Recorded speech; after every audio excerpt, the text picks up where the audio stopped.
You know, one of my favorite things about fishing is the challenge that it presents. From one day to the next, conditions change, and so do the moods of those fish. Changes in weather, air temperature, water temperature, wind, bright and sunny, overcast. There's so many different variables that can change what a fish is thinking and how he's going to react to certain techniques. But with all these different variables and how often and quickly these fish can change their mood, how do you know that you have the right equipment, the right gear, and the right lures? So how do you know you got everything you need for the conditions that today is presenting? I'm going to break it down for you, and I'm going to show you some really innovative tools that KastKing has come up with that help keep me organized and prepared for just about any situation. Always be prepared today on Captain's Corner.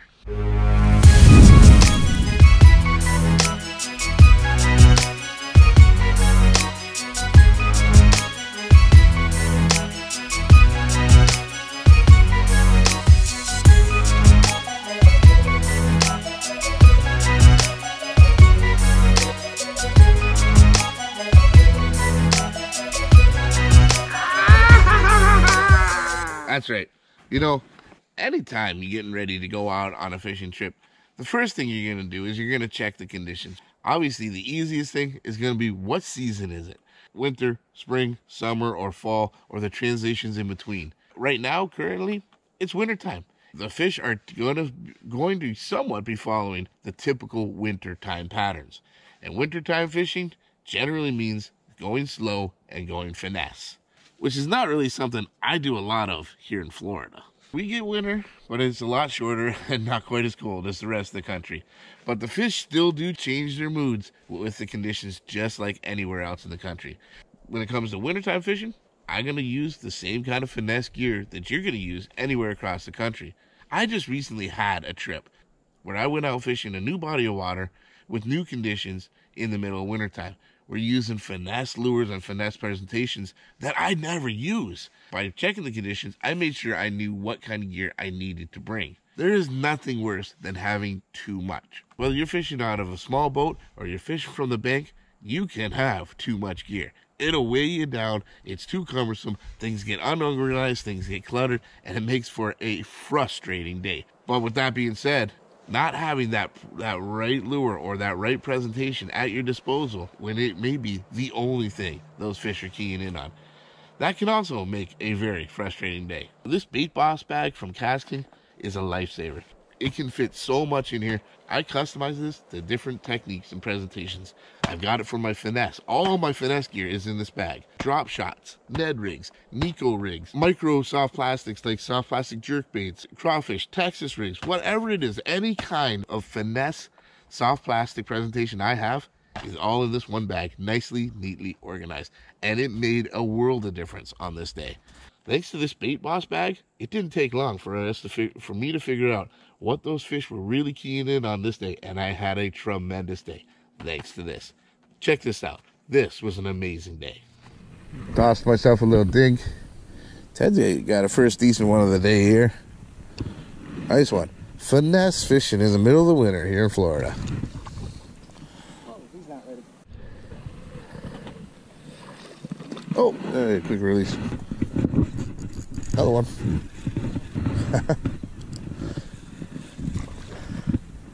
Love this finesse fishing. That's that swing head jig for you. Beautiful little guy.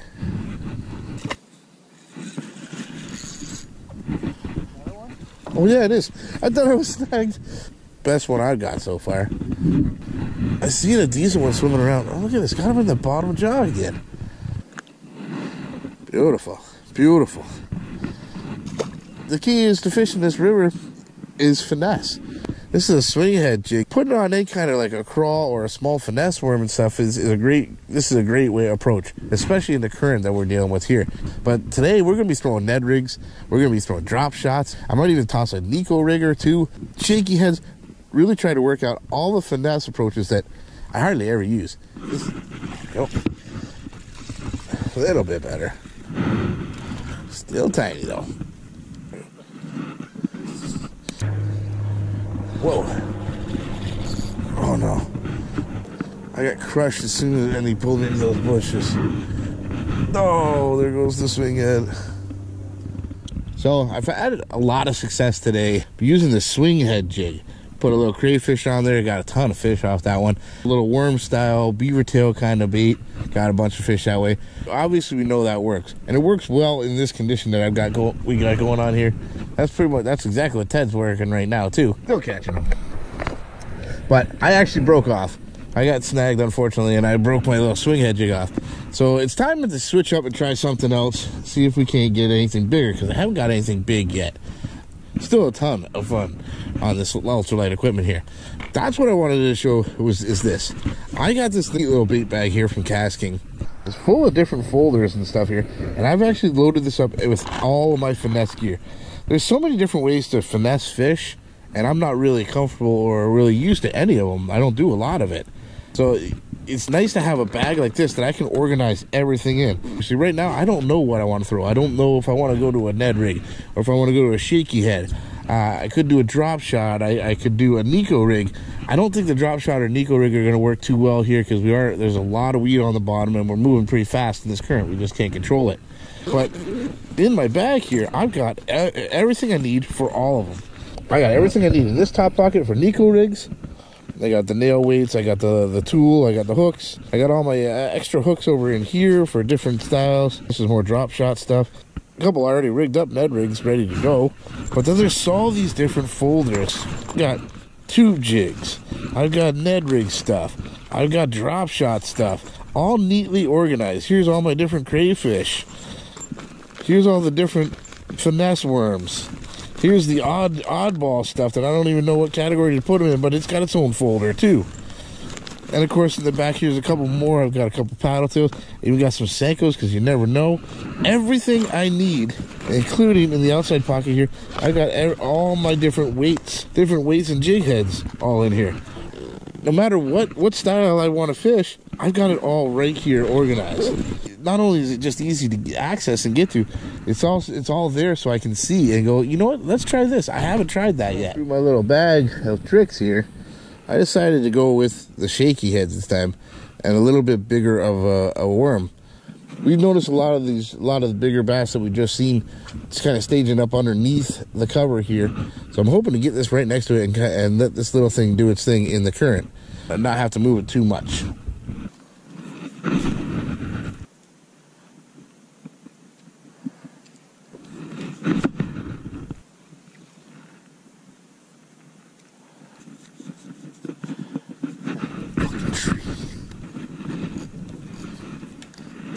Alright, well, 3 casts in, I lost that one.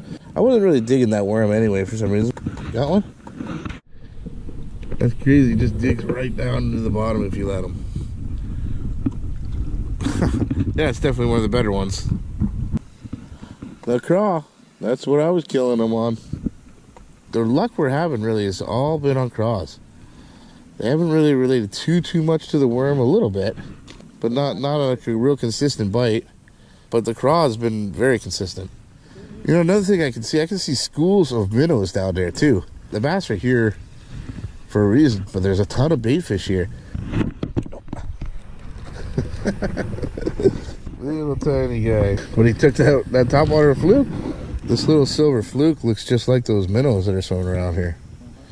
That could be what they're foraging on too. Oh, come on, get it.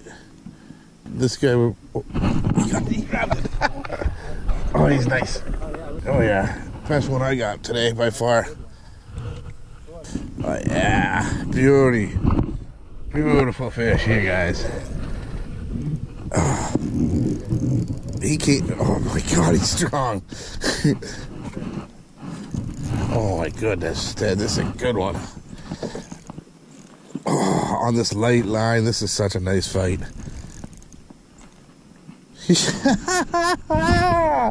Son, yeah, buddy. Check out that pig on that tiny little finesse fluke. My KastKing pliers. Woo! Check it out, guys. What a fish. We tried Ned rigs, we tried shaky heads, swing heads, Crawfish seem to be the deal, but now it's top water. But again, they won't go for anything too big. Even the giant fish like this want that small finesse little thing. That's all to do with this clear water. Awesome, awesome, awesome. What a fish. Thank you, my friend. And he's gone. Whew. That was just plain awesome. Just on that little tiny little fluke.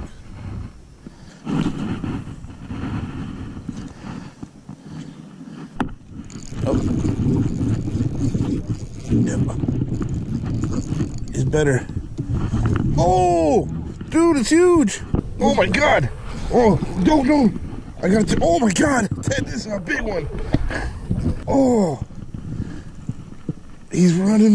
Oh. On that little fluke, man. Dude, this thing is so strong. Oh my God. Wow, guys, this is incredible. Oh my God, Ted, what is this, a 5? Easy 5. Easy 5. Oh my God. Holy crap, Ted. Holy crap. On 6-pound test line, on a finesse, tiny little fluke. I just caught a giant. Guys, are you flipping seeing this? Are you kidding me? Wow. I can't believe I caught that on 6-pound test. 4.7. 4.7. I thought it was bigger than that too. Woo. 4.7 pounds. 6-pound test line. Micro finesse fishing at its best, guys. Absolutely unbelievable. All you gotta do in the winter, guys, downsize and slow down. I didn't know what to throw. Didn't know if I was gonna throw Ned rigs. Didn't know if I was gonna throw wacky rigs. Didn't know if I was gonna throw drop shots, Nico rigs. But I have that great organization tool of being able to bring everything possible, and you weed through it all until you figure it out. And there it is. Unbelievable, guys. On that tiny little fluke. That's just unbelievable. What an incredible day. There she goes. You know, it's wintertime. It's getting cold out here again for Florida. And yeah, the fish slow down. It doesn't mean you can't catch them. It just means you gotta slow down too. I am not a finesse fisherman. I didn't know what to do. So I got this really cool binder here from KastKing. And I brought everything. Every possible finesse style that I can do is here in this binder. And we weeded through a lot of it today to figure it out, but we did. And that's just it. Wintertime bass fishing. Slow it down, downsize it, and you'll have an excellent day too. Guys, that's all it takes. That's all it takes. Get yourself some great organizational tools like the Pond Hopper bag or the Bait Boss tackle bag from KastKing. Organize your gear, and I promise you, you're gonna have a much simpler and much more successful day the next time you're on the water. So there you have it, breaking it all down and keeping it simple. Guys, I really hope you enjoyed this, and I hope you learned a little something. If you did, make sure you smash the heck out of that like button and leave a comment for us on anything else you'd like to see us film. We'll do our very best to make a video out of each and every one of those. But most importantly, subscribe to that channel and stay tuned for the very next episode of Captain's Corner on KastKing. Keeping it simple, keeping it organized, and always be prepared. I'm Captain Mikey on behalf of KastKing, signing out. The future is bright. You keep those lines tight.